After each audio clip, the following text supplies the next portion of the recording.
So 3 years later, we're about to find out if I can actually pass the test. So retook the test. It was a totally different test, by the way. It wasn't the same test, but actually passed the test, got the job, and that's where I got my first big gig in the big studios of Warner Brothers, where I worked on Teen Titans Go for season 4. And then after Teen Titans Go, I did Trolls the Beat Goes On.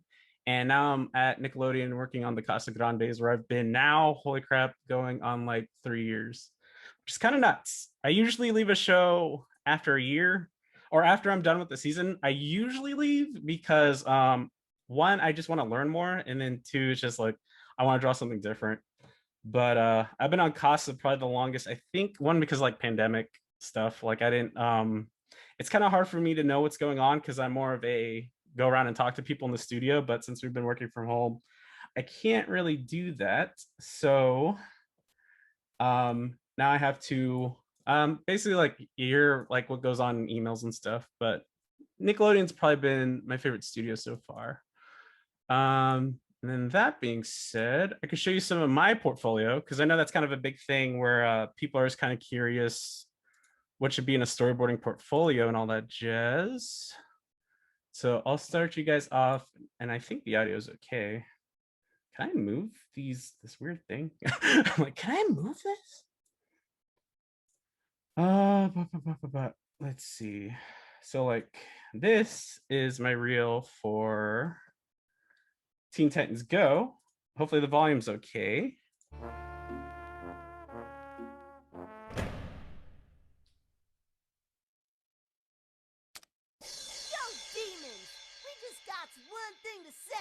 Straight out of Azarath, crazy half demon named Raven, prom queen of the evening. Best believe you little boy that's green. Mama Raven for prom queen, prom queen, prom queen. Mama Raven for prom queen, prom queen, prom queen. Mama Raven for prom queen, prom queen, prom queen. Mama Raven for prom queen. Oh yeah, time to make an AI, baby. Programming computers is pretty complex. We should start with something simple. Binary code. What is this code of the binaries? It's just ones and zeros, girl. Check it. 001 and 0, 001 and 0. Yeah, that's some good binary code. Let me guess in on that. 001, 100, ooh. 1 1 1 1 1 0 0 0 0 0 0 1 1 0 0 0 1 1 1 1 0 0 0 0 1 0 1 0 1 0 1 0 0 0 0 0 0 0 0 0 1 0 1 1 1 1 binary code 0 0 1 1 1 1 0 binary 0 binary code. Remember when we first discovered Hawaiian-style pizza? Pizza's here! Hawaiian style! Hawaiian, you say? The guy said it was good. What's am I looking at? Is that ham? Pineapple, y'all! The pizza got pineapple on it! The hams and the fruits on the cheese on the sauce on the bread on the cardboard box. It's unnatural. Those days are over.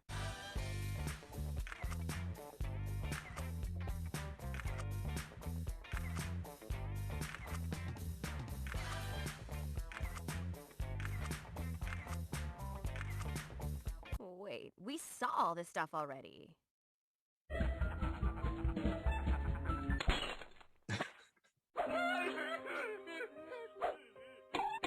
It's Batman and Superman, if you can't tell.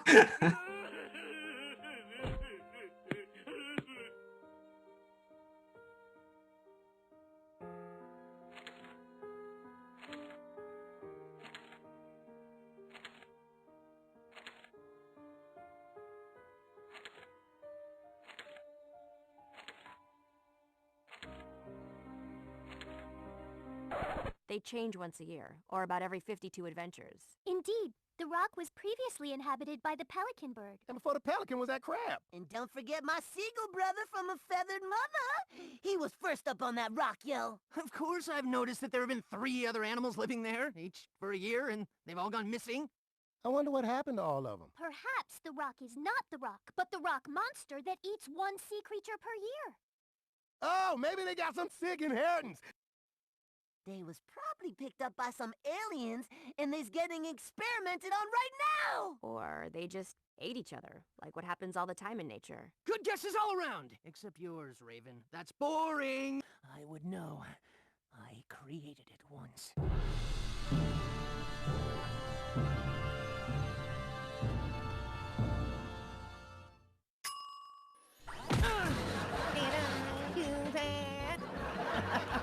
Oh, Robbot, you delightful scamp. Can I do that? Robbot, stop! Cease all motor functions! Can I do that? Fortunately, civilization was rebuilt. But heed my warning, Titans. It's the fate of all AI to turn on its creator and doom mankind to a life of subjugation. We's just gonna make a computer that will figure out new pizza, bro. I do not see the dangers. Let's go teach a computer about pizza. Yay! Heed my warning! Heed it! Heed! Heed my warning! Heed!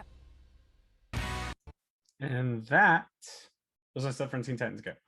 So yeah, Teen Titans Go is the only show where I actually had to do my own animatic. We storyboarded it in Flash, so basically everything you saw like animated, I had to time myself to the audio. Otherwise, you usually have to pitch your own boards. It's not like a video. Like basically I would turn in my my half of the file and they would merge it with the my partner's my partner's part, and that would be the whole episode. It wasn't until I was working on Trolls, The Beat Goes On, where I found out you have to actually pitch your own boards. So I was actually like, I think most people, when I tell them they have to pitch their own boards, they get kind of nervous. They're like, oh crap, like I'm gonna have to pitch my own stuff. And it's like, yep, that's part of the process. But I also explained to anyone who's nervous about that, when you're pitching your own boards, you tend to tunnel vision a little bit because you're reading and you're trying to act out everything. So you kind of forget people are around until like the end. I was explaining that to a buddy when she was pitching her first one. She was like super nervous. I was like, no, like you'll tunnel vision and you'll forget anyone else is there. And then I'm actually going to pitch a couple of my boards from other shows so you guys could get a kind of taste of how it is to pitch shows and stuff. I'm trying to see how long this one is. Let's see, it's already, I think I can get through it pretty quick. Yeah, so I'll do a little snippet from Trolls, The Beat Goes On. You can see, so when I first started on Trolls, the biggest challenge for me on Trolls was it's cinematic. So therefore I couldn't do, Teen Titans Go is a little more flat. All the shots are kind of like 1 point perspective. The horizon line's usually in the middle. When I got to Trolls, The Beat Goes On is when I learned that tip that if you guys have seen my Instagram and all that stuff, you've seen like my number one, like my first quick tip where I explained to people how to lower the horizon. And that's like kind of actually what kind of put me on the map. But this tip with the horizon line actually came from me working on Trolls. So this tip here about lowering the horizon line, where if you lower it, like if you lower it, it makes it more epic than if it's in the middle. So if you lower it here, you get like, you know, this nice epic shot where you see like the treetops and all that stuff. And then if you put it in the middle, it's just kind of flat. Same with this. If you higher it, then it's like, you really get the feeling that he's like deep in a cave compared to this. But it's like kind of crazy how learning this one little tip really improved my storyboarding shots for the show. Because when I was first on Trolls, like everything I was doing was like straight in the middle. So everything looked really flat. But learning this kind of tip is where I got the advice was on Trolls. So I'm going to pitch you guys. I'm basically going to run you through how you pitch boards at a studio, because this is exactly how it goes. So basically, you're going to turn in a PDF with your panels, and you definitely rename your scene so it's not this, because that's bonkers. But this was before I knew about it. And basically, what you're going to do is present it in front of the whole crew, and they'll like watch you in a meeting room. But since we've been in the pandemic, you actually just pitch it like I'm about to pitch it now through Zoom. So this is one episode I did called, I think it was Slumber Night. what was this one called? Slumber Night Party or something. It's on Netflix if you want to see it. I think it's season 6 or something. I don't know. They kept splitting Trolls into multiple seasons. I was only on season 2 of Trolls, but they split it up so much on Netflix. My episodes don't start till like season 5 or 6, which is kind of bonkers. But I don't know. I guess I just want more content. So yeah, basically it'd be like, okay, so it was nighttime, kind of have like the moon. Smidge is talking. I hereby call to order this emergency meeting of the Extreme Sleepover Club. Step forward when you hear your name. Big Sleep steps forward. What is it? The Napster steps forward. And he's like, oh, right, that's me. And he like walks forward.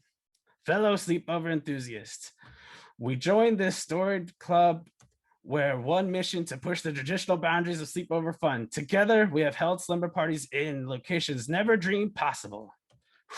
And then it flashes back to the big dude. He scratches his head. You see they're sleeping in his crown. Cuts to spider's web. Pans over. They're sleeping in the web. Cuts them on a raft. She like looks down. And then it goes down a wall for it. What a rush! Crashes at the bottom. Well, tonight our dance continues. Are you with me? And they're like, of course, Lil Cozy. We took an oath. And I shall not be broken tonight. A night of endless joy when the sun sets and the fun rises. No rules allowed, only smiles and surprises. Friends bound together, making pillow forts and memories. Let us endeavor to make sleepovers exemplary. Extreme Sleepover Club. And then they get like act like they're sleeping. That's like their little secret handshake. Then they peek around the corner. Start tiptoeing forward. See them like tiptoeing. Got the heavy shadow silhouettes. And then like little toes. Look around. Look both ways. Nod. They like open the door. They just like walk in, and then like it would basically go to the next scene here. But it's like basically imagine doing this, but you're doing it for like about 20 minutes because like pitches take about that long. This is another one from Trolls. It's basically, I forget which season this one is. They're basically, this is a prank episode. So if you guys don't know about, like, if you don't know about Trolls, the whole thing about glitter trolls, they're always naked. That's like their whole thing. It's kind of funny, but like they're naked. Like, so you'll see where this joke is kind of like, what? It's like opposite basically. So it starts on like a little marketplace. He slides in. Hey, everyone. Puts on pants. Look at me. I'm wearing pants. Me, Guy Diamond, a glitter troll, wearing pants. Woo! They're just like looking in disgust. She like covers her kid's eyes, looks at a glitter troll. He's like, ah, woo! And just starts pointing at this dude. He's like, me? And he's just like dancing. Woo! He's like, ah! And he's like still just like dancing, butt shot, like covering the camera. Like dashes off. It's like, I can't believe you. You guys made me do that. And then it's like, I feel so naughty. And they're like, and then that's basically like a little clip from that. So like, you have to get used to, yeah, like these are like my like little tiny clips. Let me see. I can show you guys. If you guys know Loud House, this short actually came out. This short's actually on YouTube.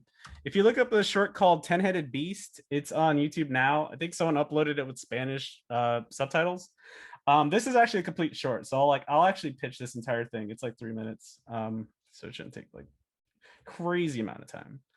But and also when you watch it, the beginning shots of this got cut because of time. They just couldn't fit it in, but I kept it in because I thought it was funny. So basically you start on like this master shot, you see a pterodactyl, it's like scream. It's like flying. Then like you see this like barbarian dude. It's like just poop, opens it like a door, closes it, walks towards screen. 10-headed beast. I wish they kept this part in the way it transitioned, but they did not. Because I guess they can't do stuff like that. Anyway, so it starts with like VO, you see like this jungle, and also this one was heavily inspired by Primal. So if you're like it looks like Primal, it's because Primal just came out and they were like, we need you to do Lincoln Loud. It's like Conan the Barbarian, and I was like, well, I'm gonna make it look like Primal. Like, so that's basically what I did. And it's like VO, it's like a formidable barbarian in a world of chaos. Link the white-haired trudges through the marshes. Though a mighty warrior he may be, Link the white-haired suffers. Shink. Puts the sword on the ground, sits down. Looks at a video game. He looks at a magazine. After conquering many words in both 8-bit and 16-bit and tomes of paneled books, he's now plagued with the curse of boredom. Just like checks the book or the game. Lands in some leaves. You hear some bushes rustle. Shh. Grabs his sword. He's like, I don't know if I have it in me for another battle. Guy lands in the background. It's like, be easy, my fellow warrior. I mean you no harm. My name is Khalid, and of the McBride clan. Oh, greetings, Khalid. I overheard your tale of woe, and I may be able to help. For here, there is a tale of ancient artifact that may remedy the boredom that beseeches you. It is said that the artifact has the power to manipulate the black mirror with visions of adventure. Dialogue didn't copy over. With visions of adventure, romance, comedy, and competitive baking challenges. Surely this will alleviate your curse of boredom. So, do you know where this artifact lies? Yes, we must travel to the downstairs of doom. And then like you see like this like scary cave zooms out. The artifact is somewhere down there. Down the stairs of doom. Yep. We'd better be on guard. Who knows what monsters lurk down there? And then like it's like, right. Let's conquer these stairs of doom. Yeah. And he's like, here we go. Oh, collide. Like falls down the stairs. Pole hits him in the head. Collide, are you hurt? Nah, just my warrior pride. Oh, wait, yeah, I'm hurt a little bit. And he's like, oh, look. And then they see like this giant TV. 'Tis the mystical black mirror you spoke of. Aye, the artifact is close.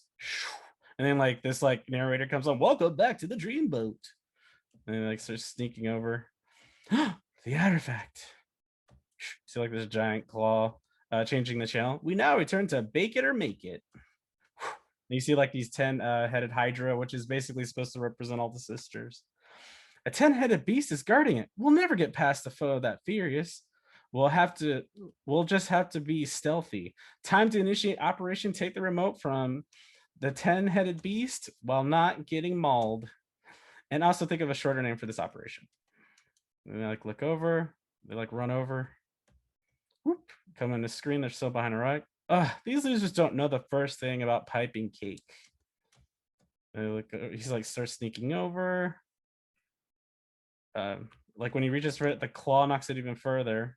And then he like crawls into the claw. He's like reaching, and like farts. And like the wind from his loincloth, it like floats up. And then they smell it.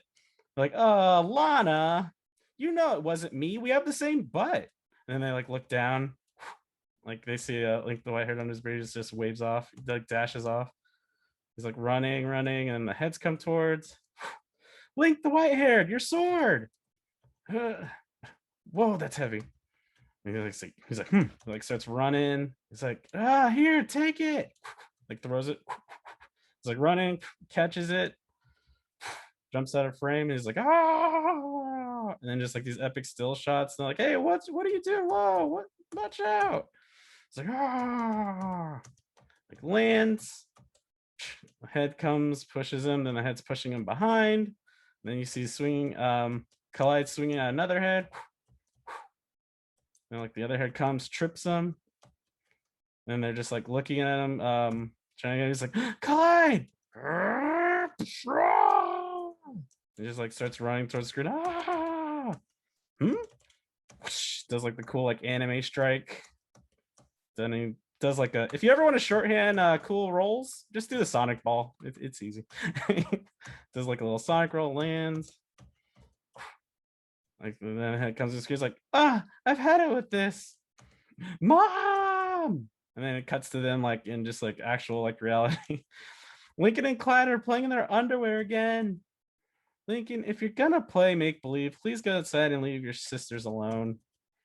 And you like walk out. By the way, nice undies, McBride. Lola. Oh man. Sorry I couldn't cure your boredom, Lincoln. Actually, we kind of did. I was having a blast playing make believe.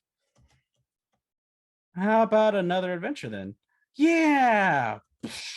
And then it transitions to them being all like Conan and Buff again. Yes, how about we go on a quest for the mythical thirst-quenching Flippy. Lead the way, Link the white-haired. They like run off. Then you see their neighbor who's like cutting his grass. They're like, yeah. It's like, what? And he's like, what in the blazes? He's like, put some clothes on. And that's pretty much the end of that one. It's kind of sad. Like I actually did this like cool background of the house and it looked like World of Warcraft. And for some reason the layer, I think I'm trying to remember if I turned it off or someone else turned off the layer, but I drew this like house behind him that was all World of Warcraft up, but I think someone accidentally turned it off. I don't think it was me, but someone else did. But yeah, so basically I don't have any Casa episodes to pitch to you guys. One, because I think only a few have aired, and I just don't have them on me. I think because they're all on my computer at the office, and I don't think we have time for me to pitch an entire 11-minute episode, anyways. But Casa, the Loud House is pretty similar. Well, not this style. When I storyboard for Casa, it's usually about this style, kind of like the cartoony noodly arms. So my Casa boards look similar to this. Doing this cool action stuff was like the first time I actually got to do this, so I kind of went a little bonkers to the point where I don't even think I slept much, but I just wanted it to look really good because I was like, well, if this looks really good, it could go in the portfolio. So this is in my portfolio. But yeah, so if you guys are basically, if you want to get into storyboarding, you're gonna have to get used to pitching because this is what you're gonna have to do. Basically when your episode's done, you have to pitch it to executives, the crew, and all that jazz. So yeah, get used to that. Yeah, so those are some examples of like what I do at work. The biggest thing that I think you guys know me for is the storyboarding book on my Instagram. Let's learn some storyboarding. This basically came about, and if you guys are interested in getting the book, it's on my Gumroad. So if you just go to like Nic Parris Gumroad, it's pretty easy to find me. But if you are interested in that, yeah, you just go to like, you just type in like Nic Parris Gumroad, it'll come up. Oh God, probably me. That is weird. Why does my name link to that? But it totally does. Yeah, if you hit up my Gumroad, which is just gumroad.com/Nic Parris, you can find it here. It's choose your own price. So pretty much it's free unless you're feeling generous and you want to leave a tip, go for it. But yeah, this is pretty much kind of like got me on the map lately, I guess, like a couple years ago.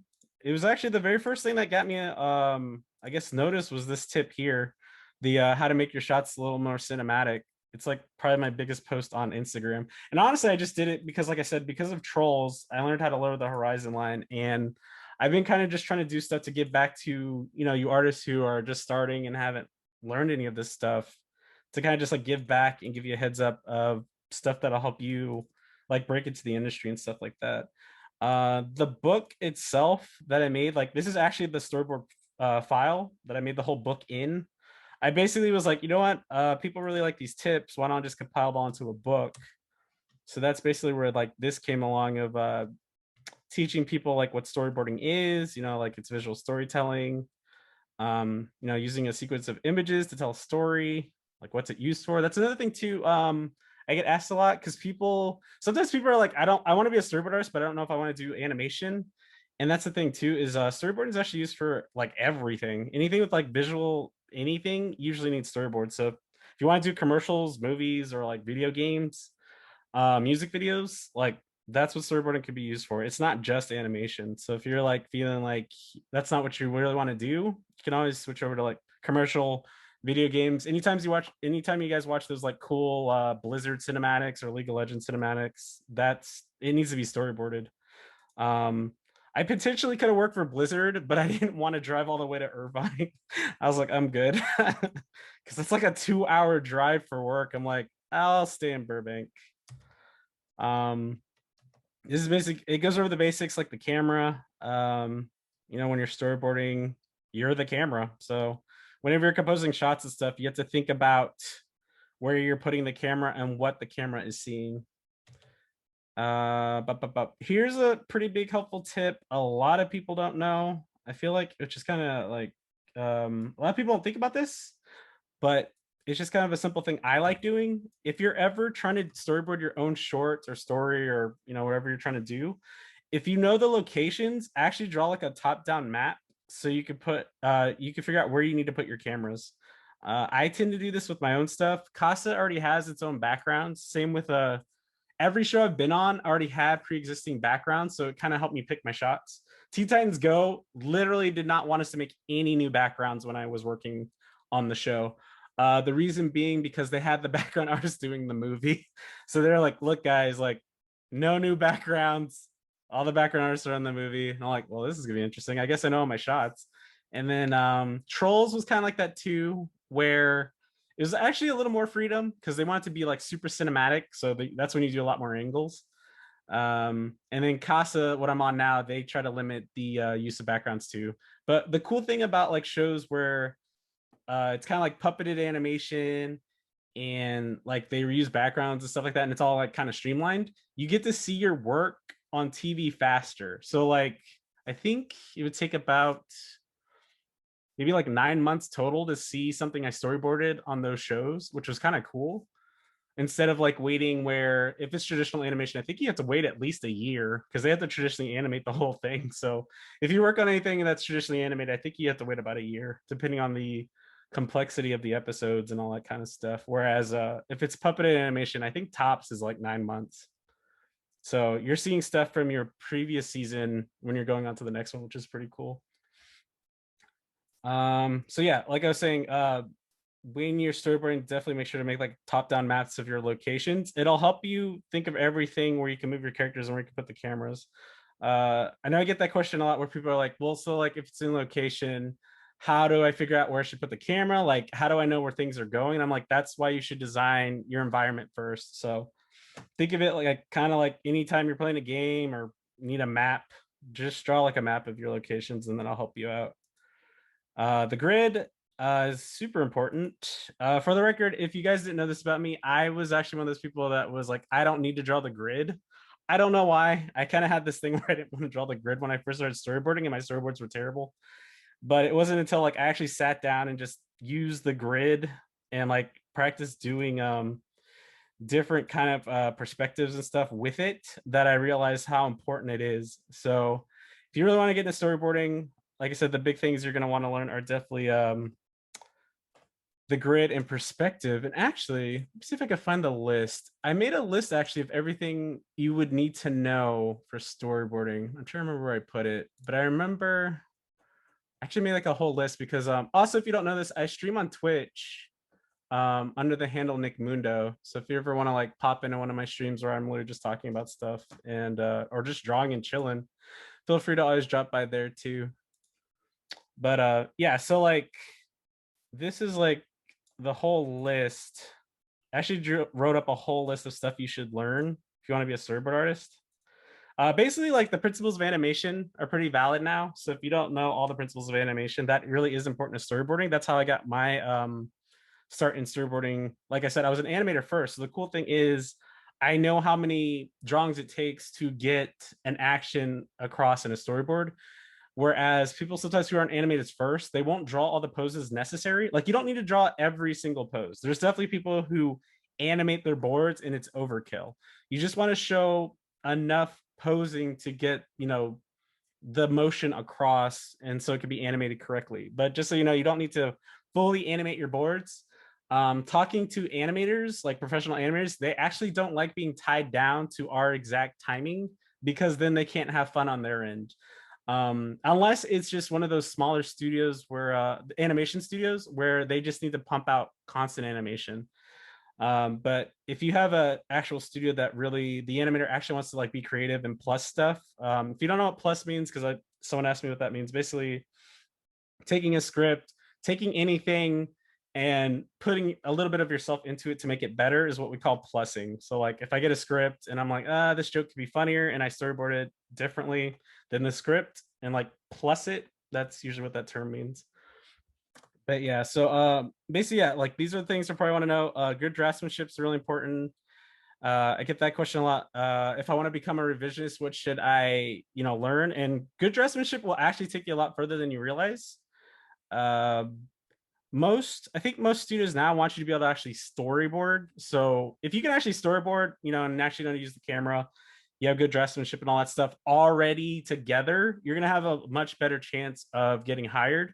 But if you just want to become a revisionist too, good draftsmanship will still take you a long way. Like there are times where people get hired because of the style and stuff alone, where they'll see like this style would match the show, so you'll actually get hired off of it. And then people have gotten hired because they do web comics. So I've gotten that question too. So yeah, people do get hired for doing web comics. People have actually got series from web comics, which is kind of crazy to me, but people have gotten that too. So if you're ever like, does doing a web comic help? Yes, it does. You'll just have to learn how to use the camera more than just doing comic book panels, because someone was asking me before, are comics and storyboards the same?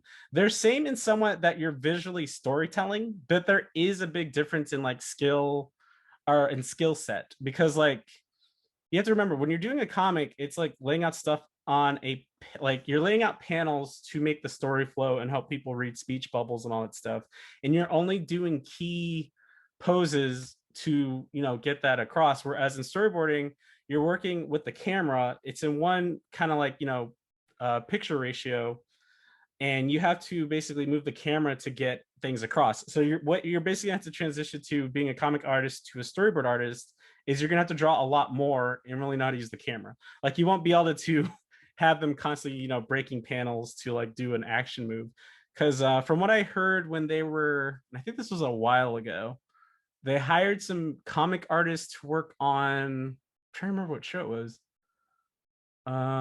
something, I thought it was like Avatar or Korra or something, but it was like they hired comic book artists, but the problem was they weren't drawing enough poses. They were only drawing like key poses but no in-betweening, so it wasn't helping. I don't think it was Avatar though, I think it was something else. But they were like I know it was like an action show, I forget what it is, I'd have to look into it, but that was kind of the biggest issue, was they weren't drawing enough poses. Shira could have been one of them, but I think it was something, it was like way before Shira was made. It was like something else, because it was when I was first getting into storyboarding. It might have been Spider-Man or something. There's been so many Spider-Man cartoons, I forget which one it was. But yeah, so you're gonna want to good draftsmanship. The software is definitely important.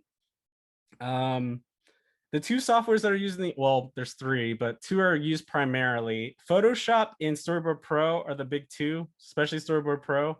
Like I said, I was on Teen Titans Go where they still to this day use Flash. So there are some shows that are still using Flash just to make animatics. I don't really know why. I mean, there's some advantages to it, but I personally don't want to go back to that. I thought it was yeah, Storyboard Pro is just so intuitive. Although Storyboard Pro is kind of a pain in the butt when you need to edit music videos to it, because you really have to like shrink down all the panels and all this stuff. It's like using After Effects or Premiere or stuff like that.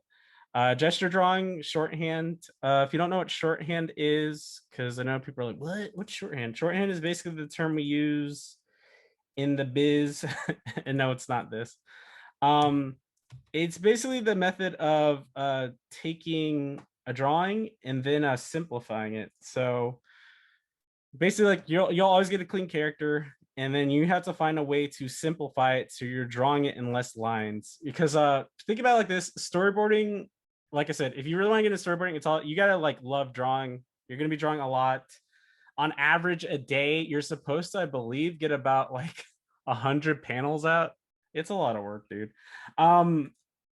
But so yeah, shorthand is basically that process of taking something really complicated to draw and simplifying it. So like if you see this epic guy in armor in storyboards, it's most likely just going to look like this.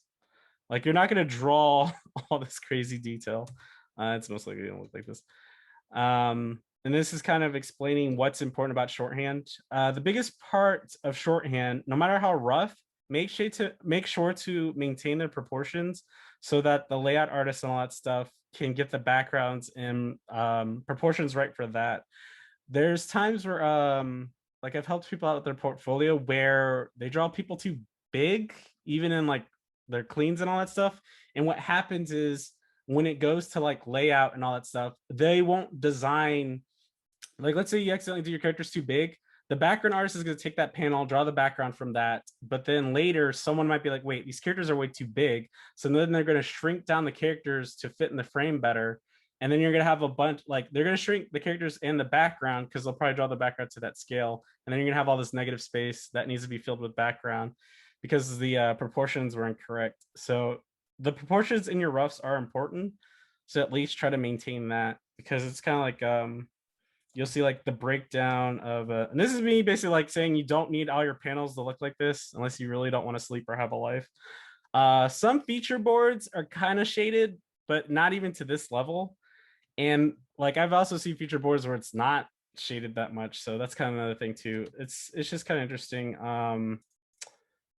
what people are always shading. I don't know, because I tell people not to shade their panels. Definitely don't shade your panels in TV. If you want to get your work done, definitely don't shade them in TV. Feature, I kind of have a feeling they just do it when it's like a mood sequence. So like let's say it's a scene like that's in a heavily like shadow jungle or something, then you have to put the shading because you need to portray like the light source and like the mood and all that stuff. But overall, I've definitely seen feature boards that are like looser than my boards. And then this is kind of an example of how my shorthand is for each show that I've worked on. So, you know, Teen Titans Go look like this, Trolls look like this, and Casa looks like this. But this is basically like my shorthand for the shows. But it's still my style too. That's kind of a cool thing about storyboarding. If you want to maintain your own style while storyboarding, go for it. Just make sure to keep the proportions of the characters correct, because at the end of the day, you still want people to like see your storyboards and be like, hey, that's a, you know, like for me, it's like, oh, that's a Nic board. You can tell by the style, which is kind of a cool feeling. So don't feel like you have to be on model all the time. One, I don't think most shows even like when you're super duper on model because it usually comes off stiff, unless like, you know, you're really good at drawing it and keeping the life in it. But the actual reason I failed the first test for Teen Titans Go is because I traced the model sheets and they hated my drawing style, which was kind of hurt a little bit. Plus, my friend was pretty mad I didn't ask her any questions. I kind of was like doing that. This is my first test and I'll pass it. Yeah, it was like kind of like a like I can do this pride kind of thing, but then it kind of backfired like pretty bad. She was pretty upset with me actually. She's like, "Why didn't you ask me? Because I know you draw cartoony, but you drew all stiff." And I was like, "Oh, I thought they like when you draw on model." And she's like, "No, they kind of hate that actually." And I was like, "Oh, cool. Should have, yeah, probably should have asked." But yeah, so when you're getting your shorthand down, you know, still make sure to keep some of like your voice, your style in it, but just keep the proportions correct so that the animators and, you know, like layout artists, background, prop design, all that stuff can still do their job and it doesn't mess up the pipeline or anything. So that's what's gonna be important about that. Let me see. What else? Yeah, know how to use the camera, composition, timing. Like I said, the was it the 12 principles of animation really help with the storyboarding now. Perspective, making the grids pretty big. Camera lenses. If you ever like are trying to get used to the camera and like just like actually look at camera lenses too, that helps too. If you're actually first trying to get into storyboarding, I always tell people this too, to watch like your favorite movies. I was told before specifically watch like live action movies for camera stuff, but honestly, with the way things are with 3D animation, you could totally use animation too for referencing shots. But basically, I like to do, I haven't done it in a while. It's called, we call it a shot study, where basically you're watching something, you pause it, you draw the shot, go to the next shot, draw that shot, and you kind of like, you sketch out all the shots that you're seeing in the movie, and then you kind of like study those to see how they flow into one another and how they use the camera to like, you know, do dialogue, do actions, all that kind of stuff. Don't break the 180. That's like the biggest rule ever. Do not break the 180. Ugh. It's like yeah, when you're first starting to storyboard, I did this quite a few times, but basically the 180 is kind of like a line of action. The line of action is usually determined. I kind of need to correct this to think of something, but yeah, basically wherever like the characters are looking, there's like this line. It kind of is like the line of action. So this is like the 180. You want to make sure to stay in front of it. But like, of course, when it cuts to like other things, the well, wherever they're looking at, this is the 180 because they are looking at each other. But if I break it and go past the 180, they physically switch, which is bad. So like, yeah, if I was to break the 180 and like look this way, it breaks it. So yeah, don't break the 180. But it's actually determined by like kind of where the characters are looking. There's a YouTube video about it. If you're ever curious about like breaking the 180, if you YouTube it, there's a really good video on it. Let me see. Sorry, this is like popping up, but I just want to make sure one, I'm not losing questions. But yeah, so yeah, because I'm pretty sure like I'm getting to the Q&A part of this for show. Where'd that thing go? Where'd that thing go? But yeah, hookups, rule of thirds, screen direction. Oh, also, this is a huge article I still reference. If you go to flubynewbie.blogspot.com, and I can put this in the chat too, if it helps. If it helps, I could put this there too.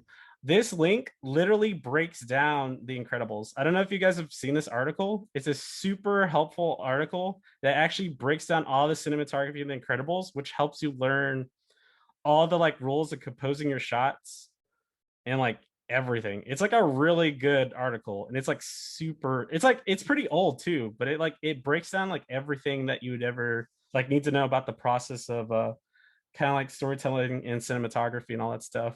So like if you guys are into color scripts, there's this whole thing here that has like the color scripts for it, or like scenes and stuff, but it's an amazing, like it talks about like long shots, far shots, like it breaks down like everything that you would need to know, like medium shots. So that's the thing, like close-up shots. It explains everything and shows you examples. It's like, it's just a really good article. It's three parts, I believe. So like if you read the 3 parts, you'll definitely learn a lot from this. But I still recommend this to people now. And then like it has the rule of thirds. So it explains that. But basically you don't want stuff to just like be dead in the center or anything. Or, you know, I mean, like you kind of want it on these like, you know, these thirds, these lines. It shows it. But, and then also talks about camera moves and all that stuff, and how you use stuff to lead the eye. So it breaks down everything. But like I said, this article is extremely helpful, extremely detailed, and really clear and stuff. Let's see. Do you have any tips on getting used to drawing in Storyboard Pro for artists who are used to drawing in Photoshop? I found it hard to draw in Storyboard Pro as the brushes have less variation in the line quality, where it's hard to draw lighter lines drawing through. Do you have a favorite brush? Me? So I tend to storyboard pretty much like I'm storyboarding with a marker. That's how I think. If you're transitioning to Storyboard Pro from Photoshop, I guess my advice would be, because some people do this, use bitmap layers instead of vector. Like for example, vector layers are always going to give you this brush that's kind of for me personally, I draw like kind of quick into where I'm trying to get the final drawing. So I feel like I tend to draw like I'm using a marker. That's just kind of how I feel. I know some people are a little more illustration kind of like more illustration based. So, you know, they might like those like nicer brushes. But for me personally, I kind of like that, like, oh crap, I need to draw very quickly. But you can use bitmap layers instead of vector. And these will give you like your, you know, your painterly brushes that you like. I definitely see, like, I have friends that use the bitmap layers more, so that you can get kind of like those you know, those like nice brush strokes and all that stuff if you're trying to get used to it. Like you have more brush variety where you can pick, like, you know, like ink brush and all that stuff. You could get these like nice brushes. So if you're trying to go from Photoshop to Storyboard Pro, maybe use bitmap layers instead of vector, so you don't have to deal with the brushes being, you know, feeling so vector based. But I myself, like I said, I started in Flash first, so I'm very used to vector brushes and just kind of drawing, you know, almost like I'm using a marker. It's just kind of how I feel about it. But I know some people are like, I like to do my super brushes, it must be textured. I don't know why I'm using that accent, but we are. That's what's happening. But like I said, I don't know. If you want these cool brushes, just use bitmap layers. That'd be my advice. Use the bitmap layers. But overall, if you guys are curious about my brush, my default brush I tend to use is like I said, I feel like more of a draw very quickly, use a marker. So for me, I use vector layers, and all I do is, because I already made my brush, I have this like default circle brush, and all I did was, if you hit this side arrow here, you can change the settings of it. I basically changed it to it's still circle, and then you could taper off stuff by lowering the minimum size, and it gives it a nice like tapered look. So kind of like this. But that's all I do. Smoothing I have at 0. I'm not a big fan of its like auto smoothing, because basically what auto smoothing is going to do is when you draw, it tries to like smooth it out for you or whatever. But I don't particularly feel like I need that. So I usually have, I'm trying to remember like what really shows it. So like, let's say you do something like that. Yeah, it's gonna like auto smooth. You can kind of see it where it's like auto smoothing it. But I usually have mine on 0. But I like my brush to feel like a because the way I was taught for TV is, one, TV is about speed. So I tend to think, hey, how can I draw this really quickly?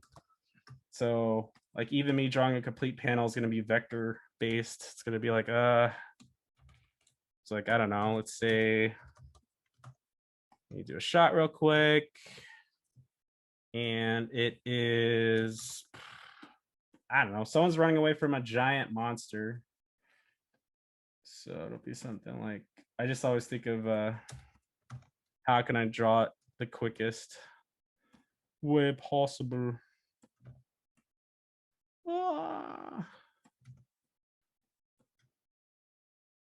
To kind of follow up on the vector versus bitmap layer, Madison asked, is it more common to use bitmap layers or vector layers in the industry? Like, does it matter? Do studios have a preference? Most studios don't have a preference. Bitmap, you have to remember, if you use bitmap, it's going to make your file bigger. So your file might start chugging because you're using a bunch of bitmap layers. I only use bitmap usually to blur stuff. So here, and I can even show you, for example. But yeah, industry wise, it's usually vector based. The reason why we use vector is, like, let's say you need to reuse, especially on my show, where the family is 12 characters. Like, if I want to reuse Ronnie Ann and she's vector, I don't have to draw her ever again. Like, let's say I draw her running, and I could just reuse that pose over and over again because it's vector. But if it's in bitmap, I have to draw it over again because as soon as you enlarge it, it's going to pixelate. So on the shows, at least I've been on, vector is kind of the most used because you can reuse your assets. That's kind of like the biggest advantage of vector, is the reusage of assets. Whereas bitmap, you know what I mean, you gotta like redraw it because it's going to pixelate. But the only time I use bitmap layers is specifically for foreground blurs. So like, I don't know, let's say like you have like this like bush or something, I'll do it in bitmap layers just so I can blur it to give it a more cinematic, like a cinematic feel, or like just that kind of foreground blur. So I've definitely done this before on Trolls, where I would basically like kind of have this. And like, okay, let's say like I'll merge these layers. Okay, and then let's see. I'm trying to remember. I haven't blurred stuff in a while. Like, when's the last time I blurred something? Okay, stop doing that, please. Thank you. Let's see. Man, it has been all filled. Let's see. Apply effect, bitmap layer, blur. Okay, and then this. Like, this is literally the only time I would use bitmap layers, was to get this nice like cinematic blur in the foreground stuff. Literally, that's about it. Everything else would be vector. But yeah, bitmap layers take up more memory, make your file bigger. So if you want to keep your file sizes small too, just use vector layers. But it really is preference. I have friends that work on other shows like CG 3D shows that use all bitmap because they like the feel of the brushes. So like I said, if you want to use bitmap, go for it. It's going to make your file size bigger. But if you want, just separate your files into different files, and then later on merge all the panels into one PDF.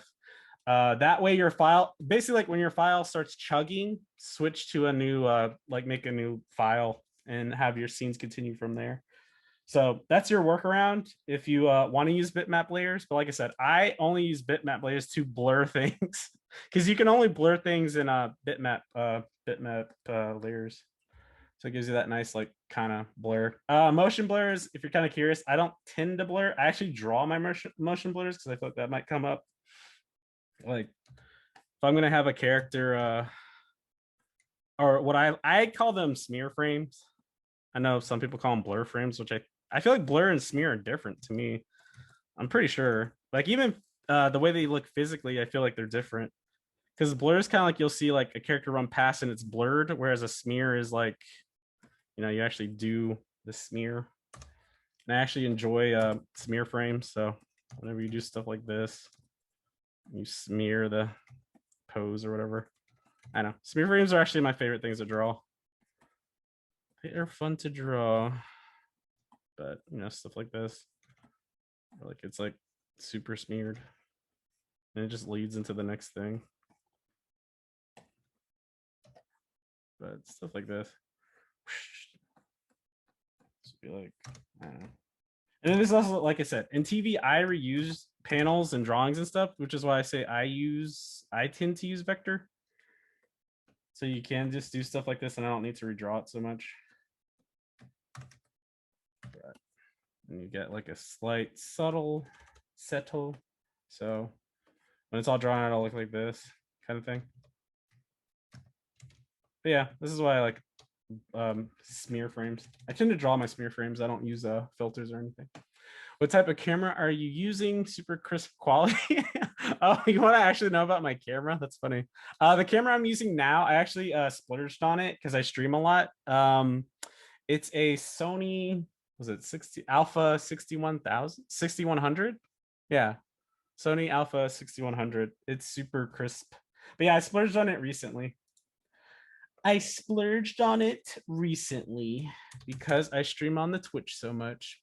How do you find work for small studios? We know of the big ones and semi-large ones along with what they offer and how to apply, but how do we find where these places if we're looking to build experience? I personally don't know the answer to that all the way. The last time I was looking for a job, the website I used was Indeed. If you can actually find the small studio websites, that'll help.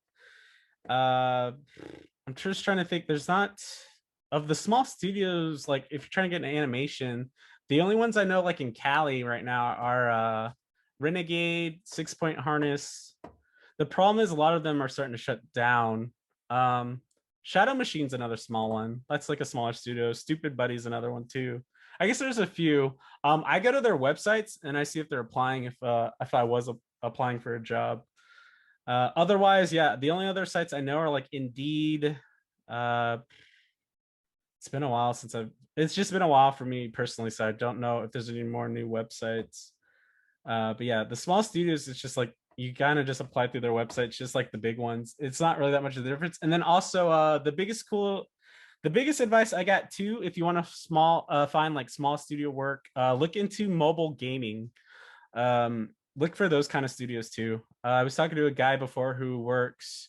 Actually, I mean, you know him. He's like a really big artist. When I was the last time I talked to Sean Galloway, he told me he does mobile gaming, and another buddy of mine who freelances, he does mobile gaming too. So if you could find like a studio that these like mobile gaming studios and they're hiring and like you just do design work, that's still small studios experience that will lead up to bigger studios. So look into like mobile gaming and stuff. But yeah, I was told by like 2 people, yeah, if you're ever like trying to freelance and stuff, look into mobile gaming. It's kind of like a department a lot of people don't think of, because even I was like, oh yeah, that makes sense, because like there's always people making mobile games. I love your character designs on Instagram. How come you chose to do storyboarding full-time and not character designing? Actually, that's a really good question. I wanted to be character designer first. It just never really panned out. Character design is a lot more competitive than storyboarding, not only because like everyone and their grandma wants to be a character designer, it's also because of the number that's needed on a crew. So like on average for storyboard artists, there are 6 positions they need, and then 8, well, so there's usually 6 storyboard artists minimum, and then 2 revisionists. When it comes to character designers, sometimes it's literally only 2 people. So the openings for character designers is kind of like, it's significantly smaller. So like I just never got hired to be a character designer. Like it never panned out. I do character design freelance. Like I'm doing some stuff for Nick on the side and all that jazz.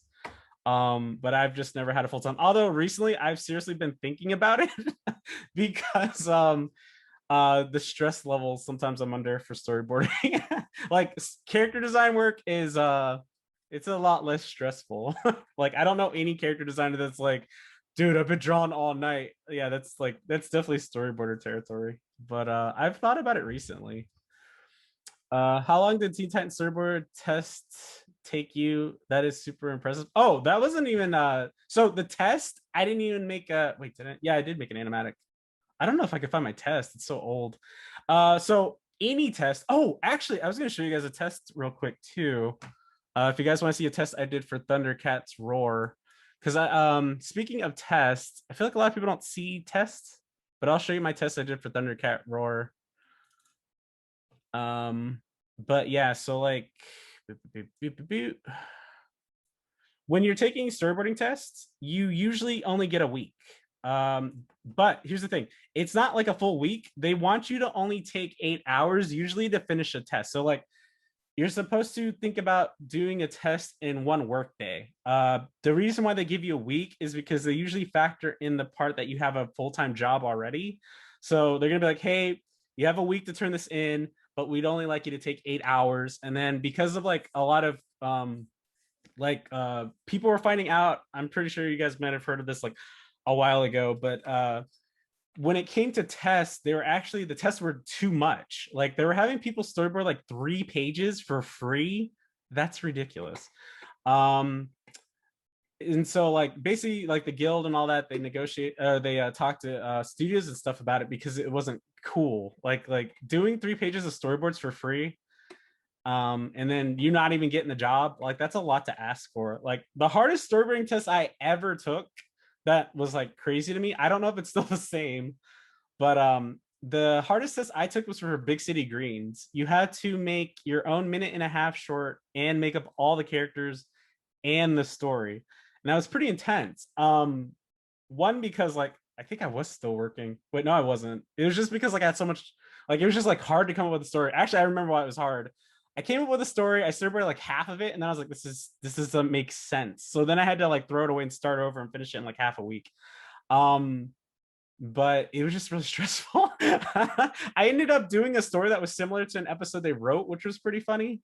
Basically I did this test, I did a test where they're at a diner, and then later they find out they're at a diner, they see a hook come out of the shadows, and then they go to the back of the diner and they find out that the guy's a really nice chef with a hook for a hand, and that his family history, everyone got in accidents where then they had to have their limbs replaced with hooks. So like, I don't know, he had like an aunt who got in an accident, lost her arms and legs, but like still became a world famous gymnast, but had like hooks for arms and hooks for hand or legs. It was really stupid. But when I submitted my test, they're like, yeah, your test is actually similar to an episode we have where a trucker they think is a bad guy, but then he's a nice guy and he has a hook for a hand. So it's kind of funny that it coincidentally lined up. But yeah, so like usually tests aren't like that. They nowadays they give you like a page, like a half a page or like a page, and then you have like 8 hours. You're supposed to do it in 8 hours, but they give you a whole week in case you have a full-time job. But I'll show you the test I did for Thundercats Roar. So yeah, basically like it starts off, you see Lino, Kit, and Cat. Wait, Kitten, yeah, Thunder, Kit, and Cat, and Snarf. And then, oh wait, what am I doing? Get all these like weird menus. Then you see like Mummer comes in. Well, if it isn't the Thundercats. Uh-oh. And then like the claw comes out, grabs Kit and Cat. Ah! And then just like sucks it into the diamond. Then it comes out. Oh wait, I'm totally doing Skeletor, by the way. That's not Mumra. Anyways, it's like Wily, Kit, and Cat. Where are they? Actually, I'm not. Where are they? What's happening here? Where are they? Okay, wow. I have no idea. Wherever one goes when one is flung into a crystal, I guess. Somewhere awful, I hope. But wait, you're not sure? You don't know how the crystal works? Well, it's not like the crystal comes with a manual. All I know is that by sunset, I'll have absorbed enough evil from the crystal to restore my full power. We'll see about what the Sword of Omens says about this. And there's like lasers of sword has to say about that. Ding. And he's like missing, huh? Then you hear off screen, hey, up here. Hey, up here. I thought I'd leave before you freak out again. Cool, Mummer out. And he's like disappears, like, aw. And then like I did this like joke panel at the end. But yeah, so like this was literally a test for Thundercats. It was 136 panels, like, and I did this in I was supposed to do this in 8 hours. Like, yeah, it's pretty doable these days. Like tests are pretty short and sweet, but it comes down to you adding in your own stuff to plus it. Like, for example, when I did this test, to add more comedy to it, this whole part where he's freaking out, I added this in. Like, this wasn't in the script. Like, this whole like, where are they? And then he's like, where are they? Like, I added this in, which is like another tip for if you're testing for storyboarding, make sure to like plus it and add some of your own comedy if you're doing a comedy show. Just following the script, everyone does that. What you want to do is put your own voice into it and really sell them that you could be like, you could plus a show and make it funny. With this test, what sucked about it was they didn't tell me, but so they had me do this test and they already had someone in mind. So I was kind of upset, one, because I was working and I was stressing about this test at the same time, but then I hit up my buddy who's already on the show and he's like, I was like, hey, do you mind taking a look at my test? And he looked at it, he's like, dude, yeah, your test is solid. He was just like, yeah, sorry, dude. I think what ended up happening is they gave you the test and they shouldn't have, because they were already in the process of hiring someone. And I'm like, okay, well, I'm glad I knew I would have passed the test. It's just you guys weren't hiring anymore. But that doesn't happen very often, for the record. I was just that was my luck. But yeah, they already had someone in mind and they shouldn't have given me the test in the first place. But they for the record though, they did hit me up later, like a year later, and they actually wanted to hire me, but I was like, I can't leave for such a short gig because it was only for like a couple of months. And I was like, I can't leave Casa for a couple of months when Casa is pretty stable. Like I could be on Casa for like years if I wanted to be. It's a pretty stable show.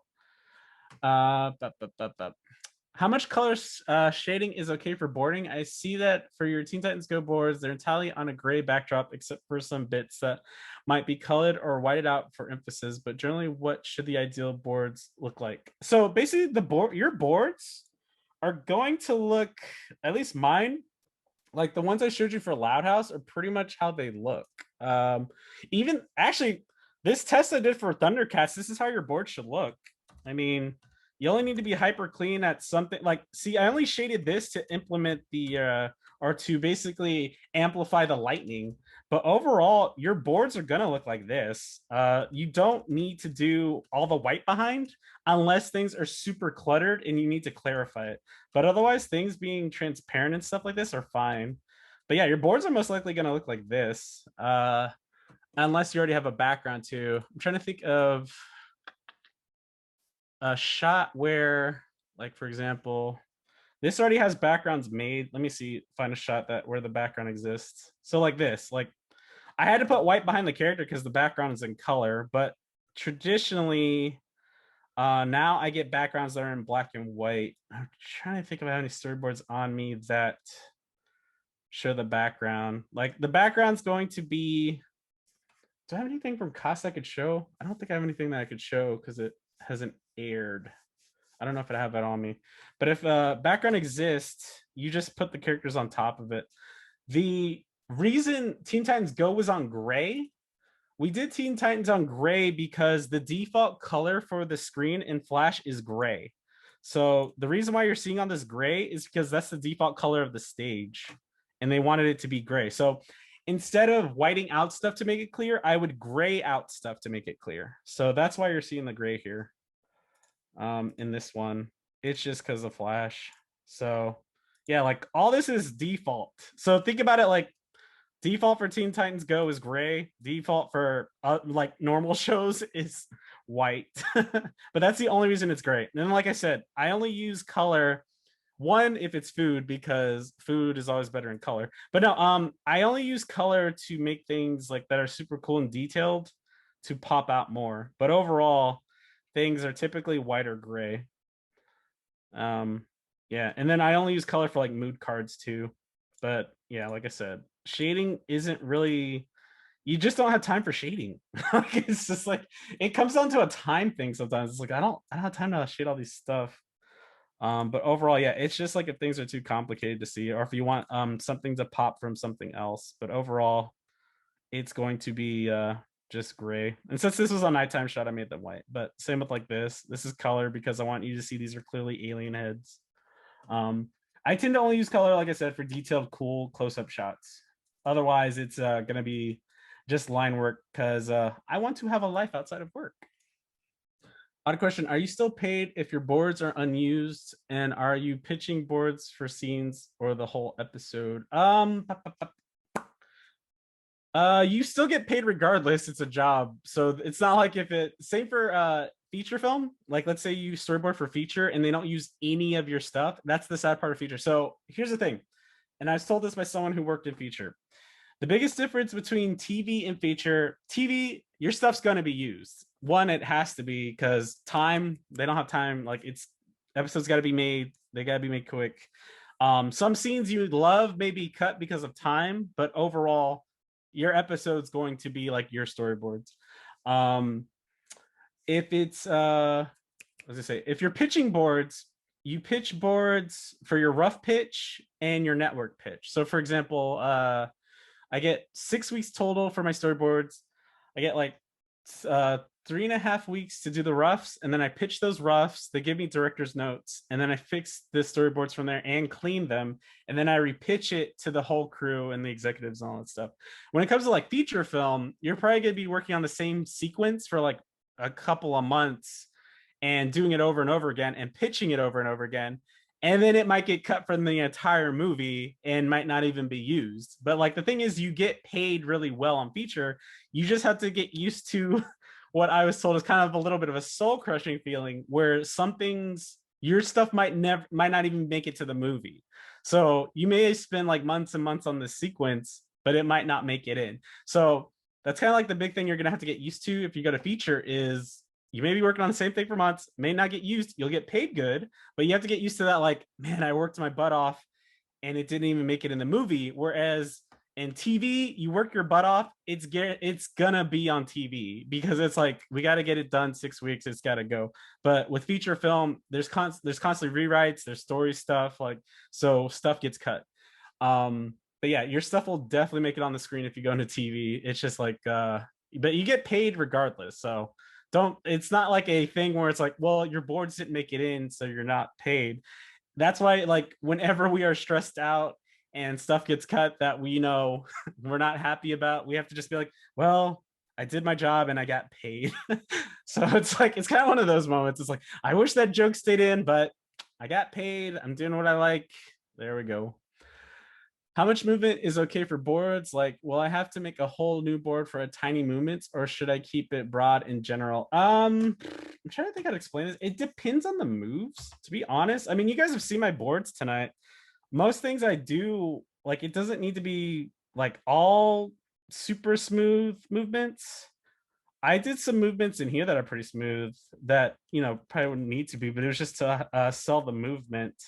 Like, for example, this hand movement, what is that, like 1, 2, 3, I think it was 4. 1, 2, 3, 4 little movements like this. I did it on purpose because it's such like a acting move. But overall, no, you don't need to do like tiny little, like if you have like fingers moving, you don't need to move all the fingers. It's just like you kind of only need to do super detailed movements if you really want to sell like a movement of something, or if it's like you want to. But overall, no, you don't need to sell a lot of, you don't need to draw a lot of posing. That's the mistake some people make where they fully animate their boards. And that's what I was saying before. Like, animators don't typically like when you animate your boards completely, because then they're stuck to your timing all the time. But you only need to do like a few, like even for running and stuff. For my boards, it's literally like I'll have like a character running, and it's literally just this pose. You don't need to draw like him running. I know some people do. I don't. I used to draw that thing where it'd be like, you know, you'd have the whole legs, like, you know, alternating legs and arms. But these days it's just this. Like, this is it for me. It's just this, and then the arrow tells you that he's running. But then the next panel, I would just like move it. Like, I don't need to draw all the movements. Some shows might make you, but honestly, I think it's a little overkill.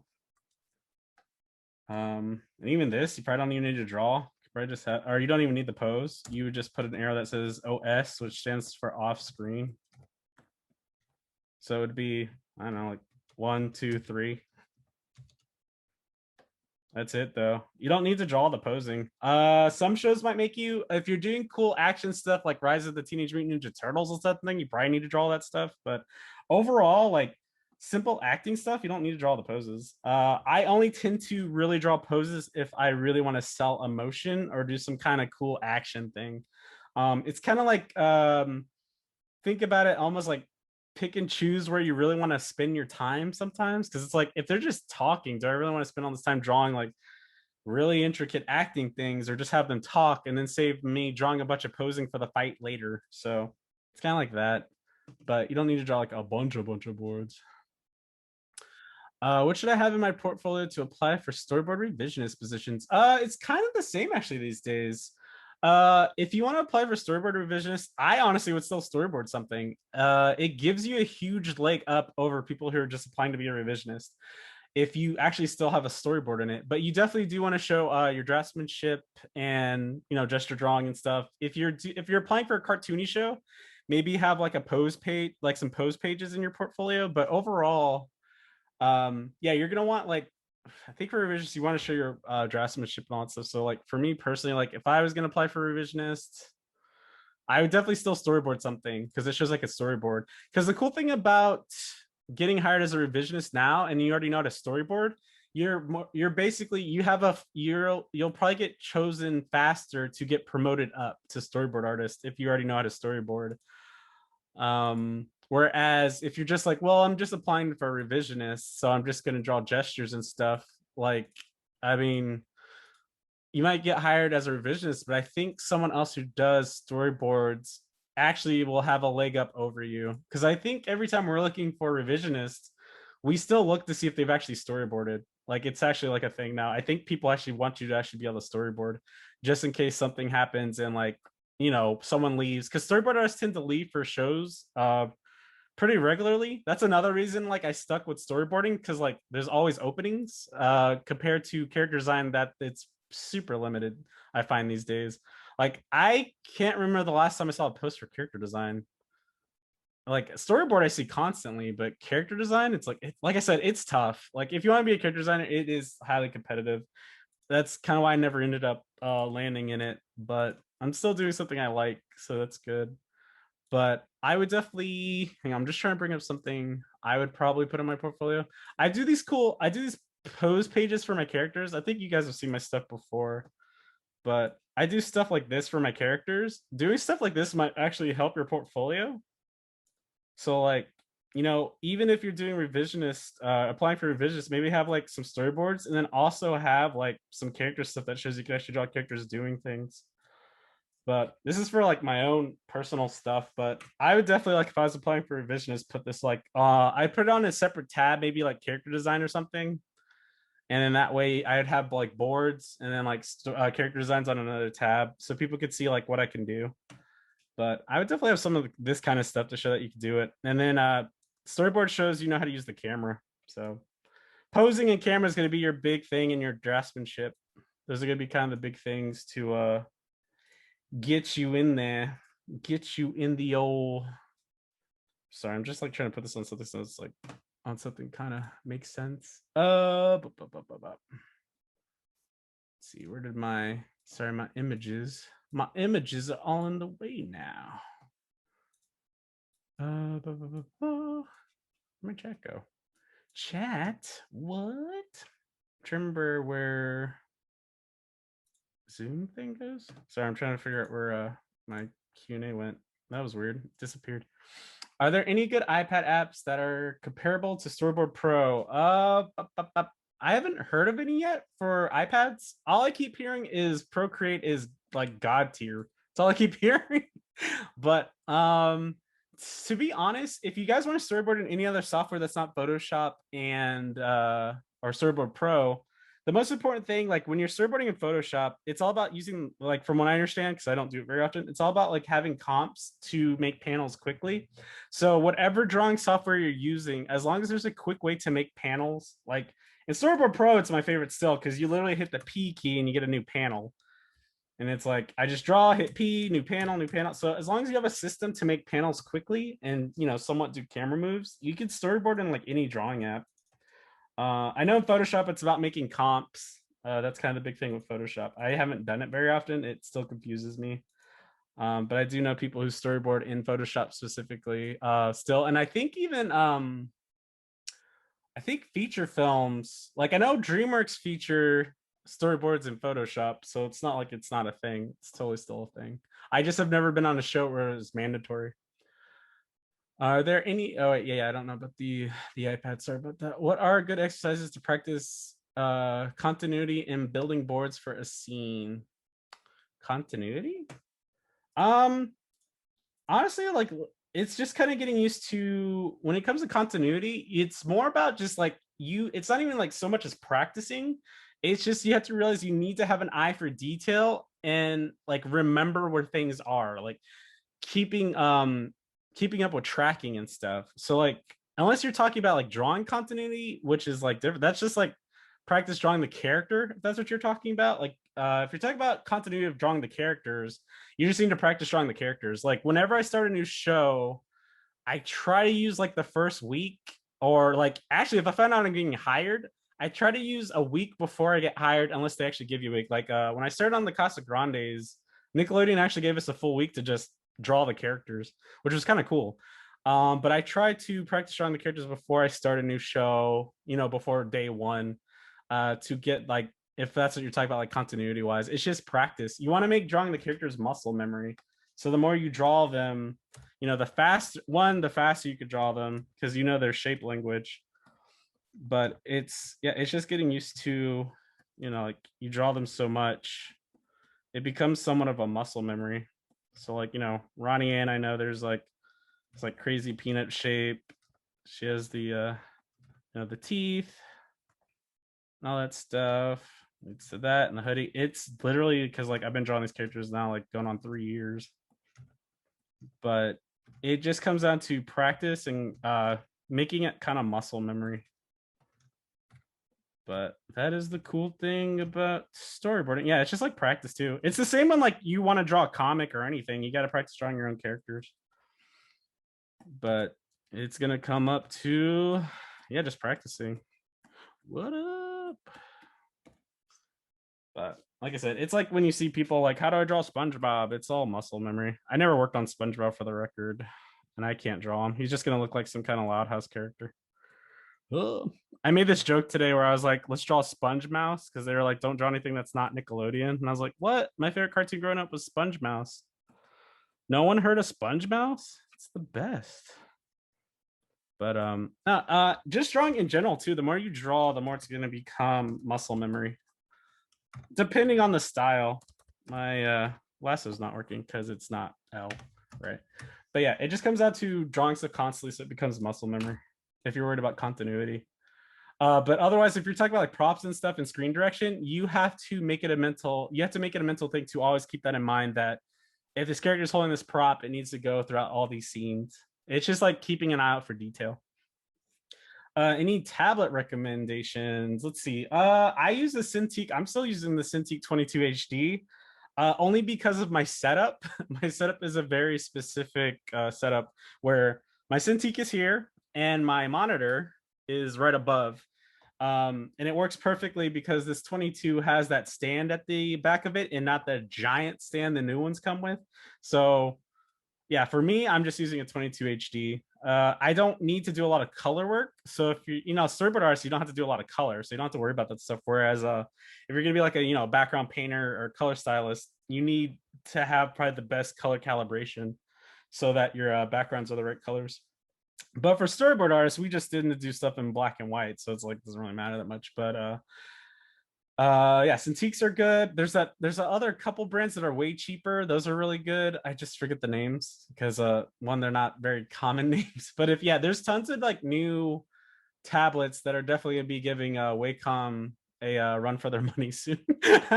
But I've heard they're all good. I have not used any of them yet. I still just am a Wacom Cintiq dude. But yeah, I know the iPad's really good to draw on, but like I said, I don't know any storyboarding software, but I have heard of people storyboarding Procreate. So you can always still storyboard, and whatever you can make folders in to make panels, that's all it really needs. As long as you can draw and make panels, you can storyboard. I'm wondering, as someone who's graduated but worked on multiple projects, how would you list it on a resume? I mean, it's still kind of the same as like listing your job things. It's the same thing. Like basically on your resume, you would put like projects, because I'm pretty sure that's how I did mine. And then you would put like what project it is. Hopefully there's like a website or something that people could go and look at the project. And then you just like list what your responsibilities were on that project. It's kind of the same as like listing a studio job. And hopefully there's like some kind of social media presence to back the project you worked on, because that usually helps people see what you did. What's your process for breaking down a script for storyboarding? Ooh.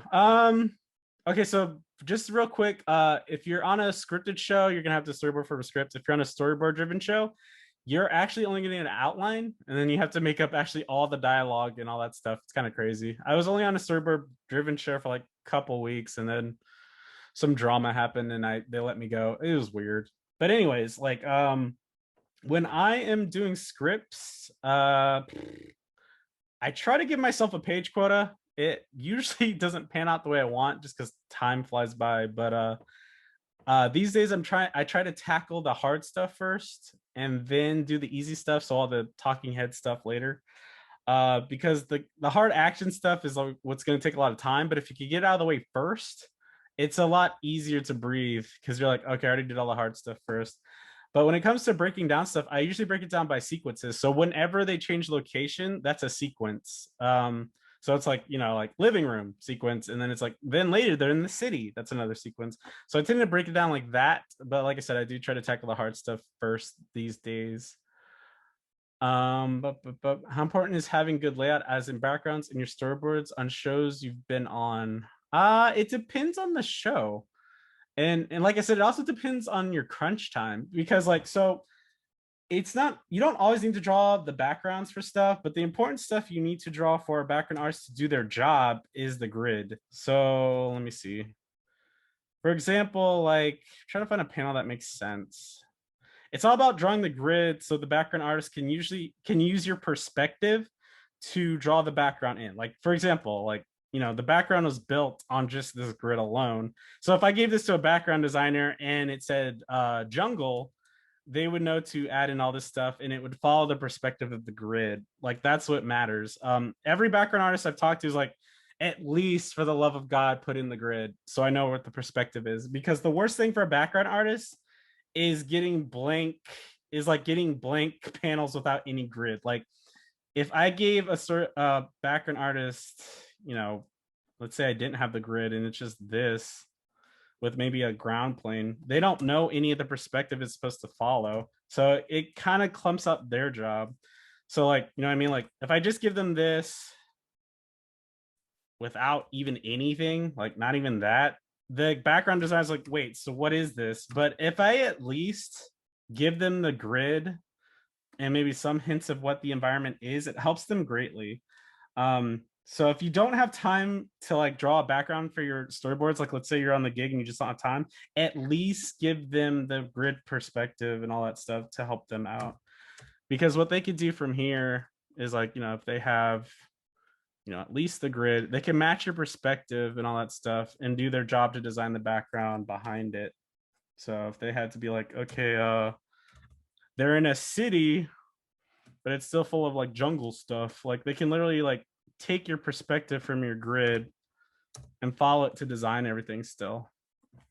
So like if we say they're in a mall, they can use their perspective to still do their job correctly, which is, important for them.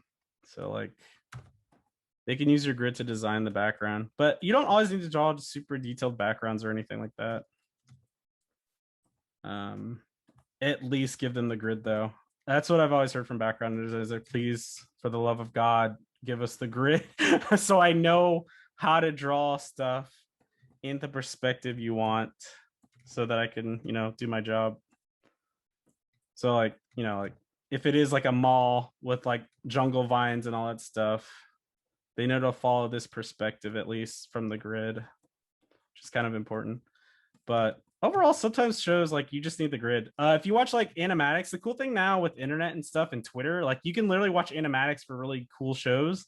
So like if you saw like, the last thing I saw that was really cool and heavy action was, Rise of Rise of TMNT, and like even seeing some of the cool boards from Mitchell's versus the Machines. Like you could see the amount of detail they put in their boards. Sometimes it's super limited, but as long as you have the grid and perspective, people can make stuff from it. That's kind of like the most important part. So I don't know, but yeah, just definitely make sure to put in your perspective so people can still do their jobs. Yeah, so like, I don't know, so you want some stairs or something. I don't know, I'm just making up stuff. I'm not particularly the best background designer at all. But like I said, from here, you can still see everything I need to put in here because the perspective is here. And that's kind of what matters. As long as you have the grid, that's what matters. You don't always have to put all the detail in all the time. If you want to go old school, the cool thing about stuff, like the old school stuff, like if you look at storyboards for like Adventure Time, they were still doing this. If you want to do movements, but you don't want the background to be distracting, you can actually put the, what is it? Yeah. You put in a circle here, same as SA, and it tells them to use the same background, but then you're just having the characters move in it. So like, This would just tell you the same background. Not too many shows do like the old school approach, but if you were, this would be kind of how it would be. But yeah, like I said, as long as you have the grid, it helps out the background designers and the prop designers greatly, so they know the perspective. Should you put tests in your portfolio? I heard different things from different people at studios that frowned upon, but some say it's okay as long as you don't say it's a test. That is a good question, actually. I literally got hired on Trolls because I sent them all my tests. So basically, if you want to hear, because I feel like telling even the stories of failure helps people realize like not life isn't perfect. Basically, my drama at Cartoon Network, I was on We Bare Bears for 2 weeks before they let me go because I guess for some reason they thought I wasn't going to cut it. I don't know. It was really weird. But anyways, I got let go from We Bare Bears after 2 weeks. And then I was freaking out because I just moved out on my own and I needed money and stuff. And I was like, holy crap, holy crap. So I was testing nonstop for a month while like panicking. And then what ended up happening is I saw a post on Tumblr, on Tumblr, you know, when Tumblr was still, you know, a huge thing. And a buddy of mine who I worked with before was like, hey, we're looking for someone who has the comedy sense of Teen Titans Go, but the cinematic judgment of King Julian. And I was like, well, I got one out of two. I was like, I worked on Teen Titans Go, so this will pan out. So basically I told him my story. I was like, yeah, I got let go from We Bare Bears after 2 weeks. It's crazy. No one's even heard of that happening. And he's like, okay, cool. Like, you know what? I'm not even gonna have you test. Just send me all the tests you've been doing and the stuff you did on Teen Titans Go. And I got hired. So like submitting tests in your portfolio isn't necessarily bad. I just feel like, I guess, yeah, if you're going to submit a test, I feel like it should definitely be, okay, like, I know this might sound weird, but like, make sure it's actually a test that would have passed for you to get hired in the first place, if that makes sense. Because I feel like, I don't want to sound like a jerk or anything, but like, let's say you turned in a test, like, let's say I put in my test I did for Teen Titans Go that they clearly rejected me because my test wasn't good. Putting that in my portfolio doesn't help my portfolio, because the fact that they already said like, nah, we're good, and these weren't good enough for us to hire you, you don't want to put that in your portfolio. So I would say at least make sure, if you're going to put that test in your portfolio, make sure it's actually a test that would have passed. There's no point in putting something in that it didn't pass, because then you're just putting in stuff. But that, I think that's my personal recommendation for putting tests in your portfolio. Just make sure it's something that would have got you hired. When you're given a script for TV, how much screen direction is given and how much do you make up? So here's the thing.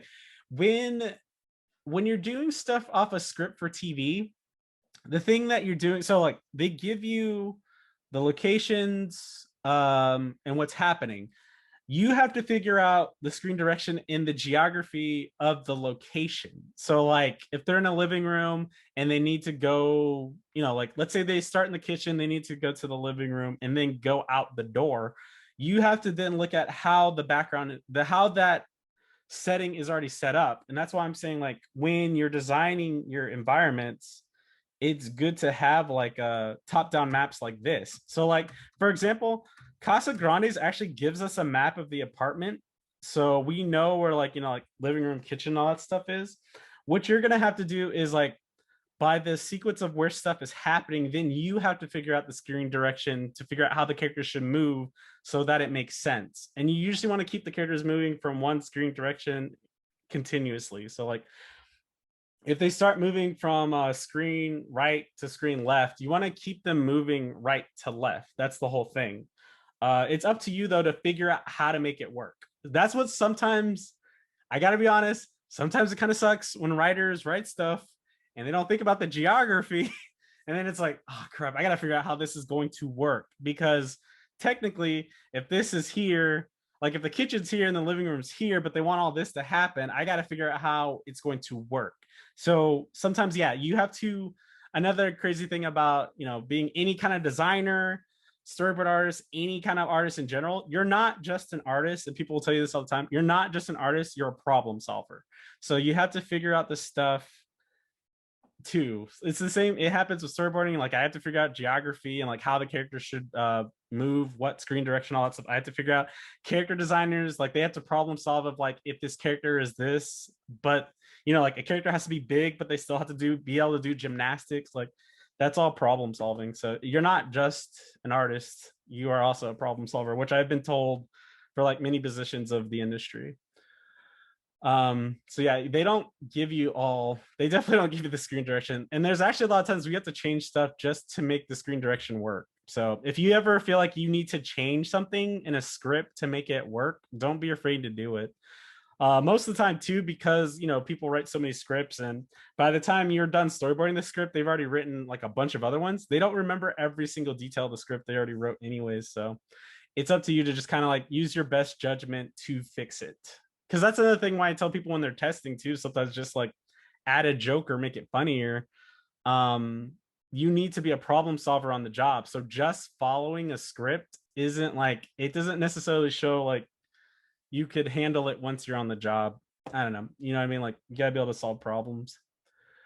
What should we have in our story portfolio for feature film? Oh, for feature animation? It's kind of for feature animation, because I haven't even done one myself, but basically, yeah, you're gonna have to do, you know, like shots that are more complex, more cinematic. And then I think actually for feature film, from what I've seen in portfolios, you do want some shots that are kind of shaded to show mood and stuff. I don't know if you need to have absolutely every single panel shaded, but having that cool like cinematic shaded shots that you see for like live action storyboards will probably help you. But it's all about how you use the camera more and your shot choices. So when you're doing feature film, you got to like be super top notch A game camera moves and cinematic shots, but actually, you know, like use them correctly.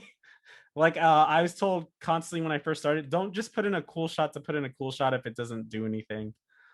Make sure it has like a purpose, even though you're still making a cool shot. Make sure it has a purpose to why you used it.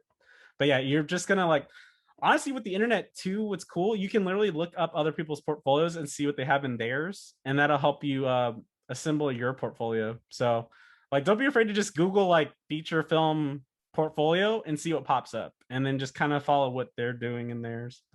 But I think overall for cinematic, that's what it is. Because what was it, when Blizzard was looking to hire me, they saw my stuff, but they're like, we need you to do stuff that's a little more cinematic. So that's kind of where I'm like, yeah, it definitely needs to be like way more cinematic, way more A game, like top notch boards. How long did you take from graduation until getting a job? I'm graduating now and I'm worried about what to do. Funny enough, I actually got hired before I graduated. So people are always like, wait, what? And I'm like, yeah, I was already working before. I was like I said, though, I was a graphic designer first. So I was hired like a couple of months before graduating at a studio, which was really like not a big one though. It was a small studio. But what was funny is the teacher was giving me a hard time about my demo reel, which was hilarious. She was like, are you gonna be able to finish your demo reel? Blah, blah, blah. I was like, yeah, I got 2 weeks to finish it. I'll finish it. And then I finished it. But also what was funny too, it was like, dude, I'm already working. Like, get off my case. I don't know. I had this one teacher that was just like out to get me for some reason. But no, I was already working before graduating. It's just it wasn't necessarily like the position I wanted yet, or I didn't know if I wanted to stick with it. But yeah, I was a graphic designer first, but I was working before that.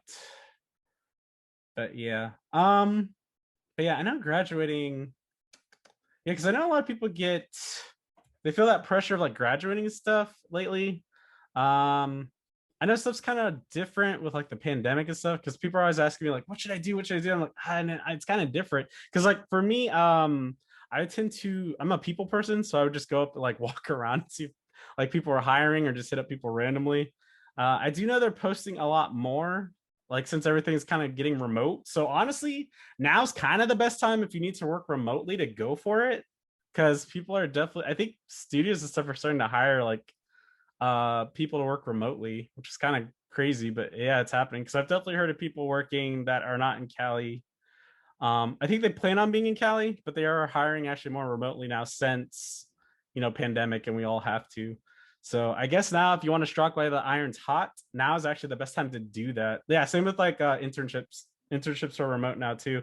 Like the Nic Artist program, they all got chosen remotely, and it was kind of cool because I had a hand in picking, like, I think two of the artists who got picked for the art program I actually judged, which was pretty cool. I was like, holy crap, they actually made it in. But yeah, so like honestly now it's kind of the best time to be applying online and stuff. It's just the problem is like now everybody is now everybody is. Oh, except for Cartoon Network. Yeah, not everyone's doing it though. I think because technically they're not supposed to. I'm pretty sure I heard that somewhere. They're like, I don't know if they're supposed to do that because of the whole California and the guild and all that jazz. Yeah, exactly. Yeah, internet's made it easy for everyone. That's kind of the problem. It's like internet's made it way easy for everybody. Yeah, like it's kind of crazy me seeing like people 19 drawing better than I do. I'm like, holy crap, you're 19? I do declare. But yeah, were there any other questions? I'm trying to remember if I missed anything about storyboarding. I think I covered all the big stuff. I think all the big stuff's been covered. See any more questions in the Q&A? If anyone has any more, feel free to put them in. But we're clocking in right around 9, which is pretty great. We're on time. Yeah, I did my job. No, I'm like, I did it. I didn't have to do that thing where I awkwardly talk for like 10 minutes. I'm like, oh, what's the deal with airline food?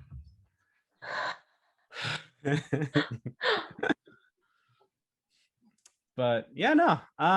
Yeah, that's pretty the big stuff about storyboarding, I think. Like I said, I think you guys just have a huge advantage. Oh, also, if you guys ever just want to like, if you guys need to ever find me online, I'm pretty easy to find. My name alone is like literally leads you to everything. If you guys ever want your portfolios reviewed, I do them on Twitch. So if you want to find me on Twitch under Nick Mundo, you can always find me there too.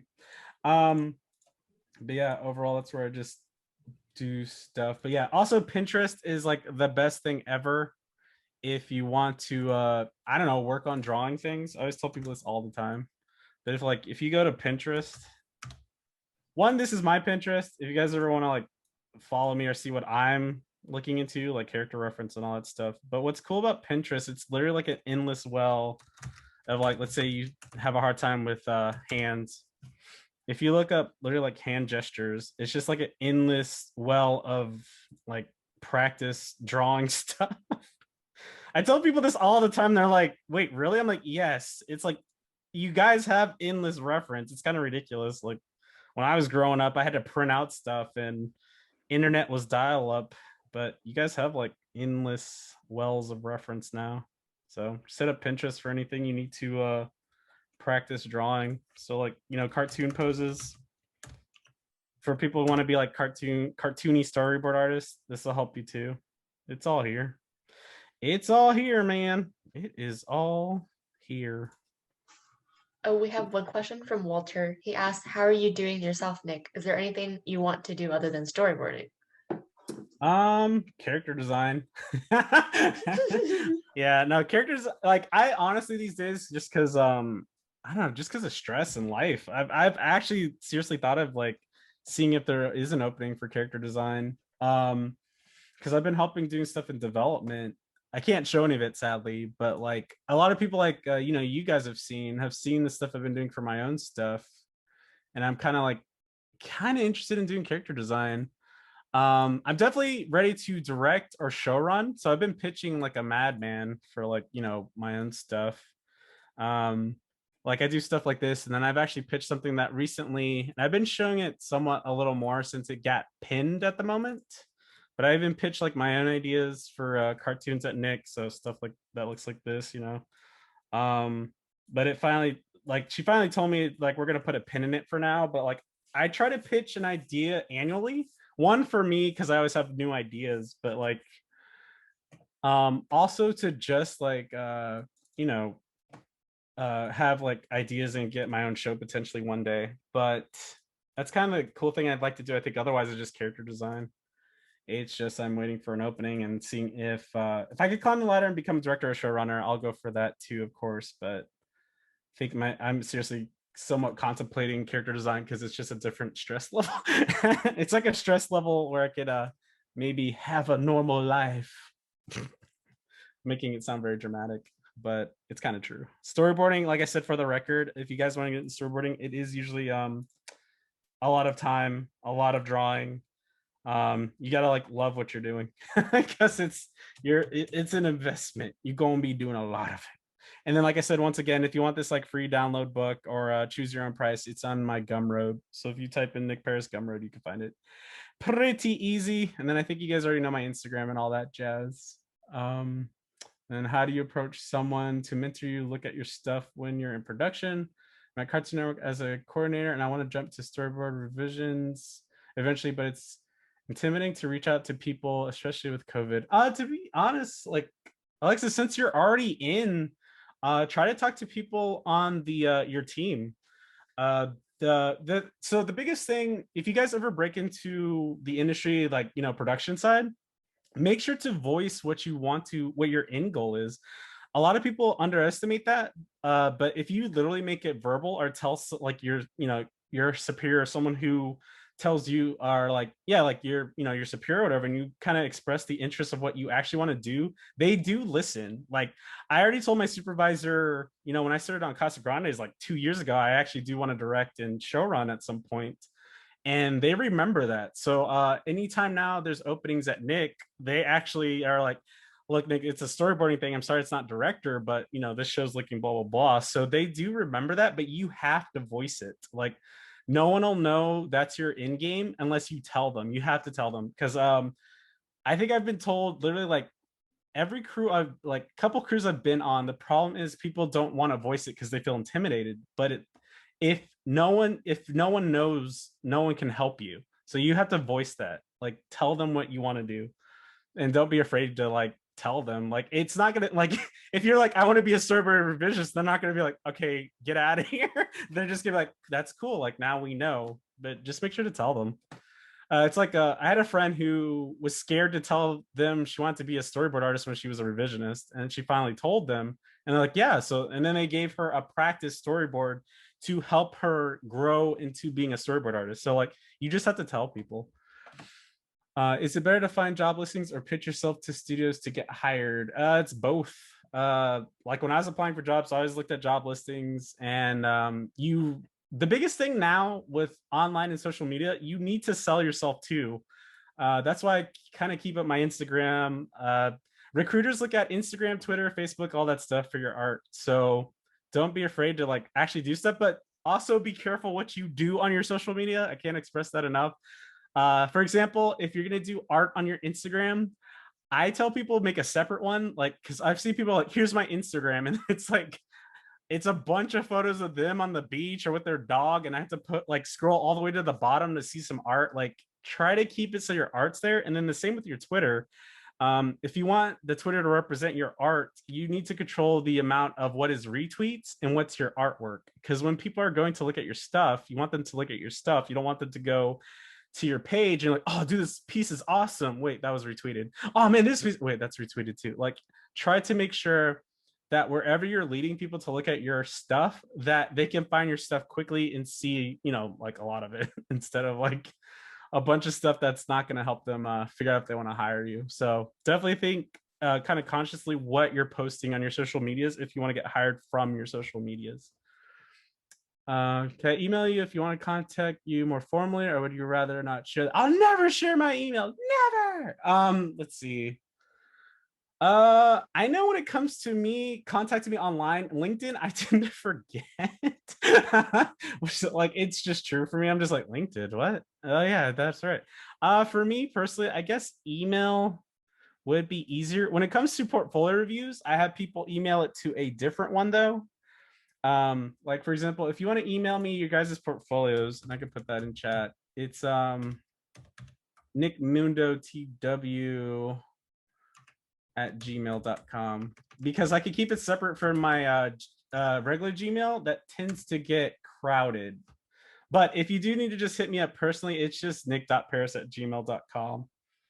But Yeah. I just ask that you might sometimes have to be patient with me because I am pretty busy these days. So like I'm not ignoring you. I'm just like legit busy. It's like I'm not like, oh, someone's asking me a question. It's just like, oh God, I'm kind of busy at the moment. And then for the record too, if you guys ever want to, because I've actually done this a few times since quarantine, if you ever want to email me and ask me about my whole backstory, I honestly just ask sometimes people if you want to just do a Zoom chat because it's faster. I find me having to type it out. It's just like one, I don't feel like typing it all out. But if you ever just want to like, I don't know, have a quick chat, I've done that with a few people now since the pandemic. And since it's kind of easier to do that now, it just depends on, like if you just want to like get some pointers or me look at something, sometimes I'll do like a quick Zoom call or a Discord call. It's just like to keep it quick. I don't know. I find talking faster than me typing it out because I honestly, it's like writing an essay for me. It's like on my summer vacation. I'm like, oh God, I can't do it. But if I got to yap, I can yap and do stuff. Got it. You know what I mean? But it's kind of how I do the online contacts and stuff. But yeah, y'all. I think that's all, and we're like 9 minutes over, but thank you so much for staying. Thank you to everyone who also still stayed, because I think Nick gave some really great information about storyboarding, and I hope everyone learned something. That's right. You better get your learn on. I'm out.